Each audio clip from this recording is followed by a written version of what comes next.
সবাই কেমন আছেন? এটি হচ্ছে আমার বাসার ছাদে আমার আব্বুর নিজের হাতে গড়া সুন্দর গাছগুলি। এখানে রয়েছে লেবু গাছ, পেয়ারা গাছ, হলুদ গাছ, ডালিম গাছ, আরও রয়েছে এখানে পুঁই শাক, বেগুন গাছ,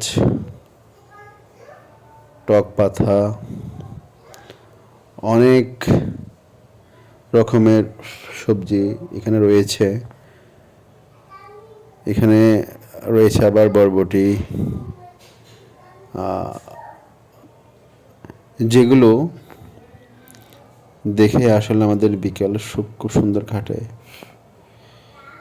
এখানে দেখছেন বেগুন ঝুলে আছে, বেগুন ধরে আছে, ডালিম ধরে আছে, পেয়ারা ধরে আছে। কতই সুন্দর লাগে পরিবেশগুলো। আমার আব্বু নিজ হাতে করা এগুলো, আসলে উনি অবসর সময়ে এগুলো করেন। এইগুলোর মধ্যে ওনার সুন্দর সময়গুলো কেটে যায়।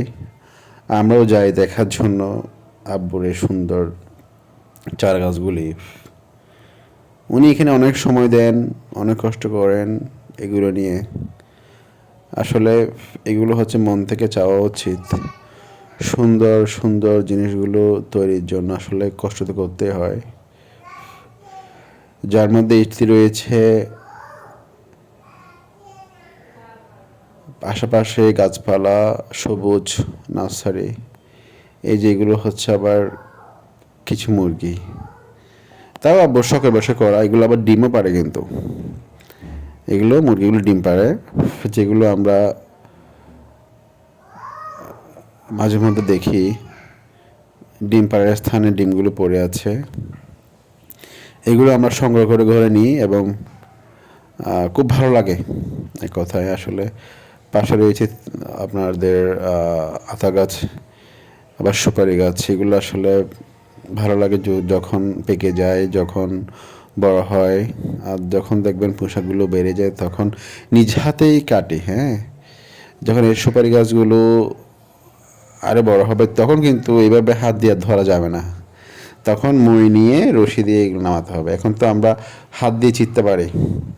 এই যে সুপারি গাছগুলো, আর্থা গাছগুলো পাশে সুন্দর নার্সারি দেখছেন, উপর থেকেই কত সুন্দর লাগে, রং বেরঙের কালার। যেহেতু বড় নার্সারি, স্বাভাবিক থাকবে। পাশের বিল্ডিং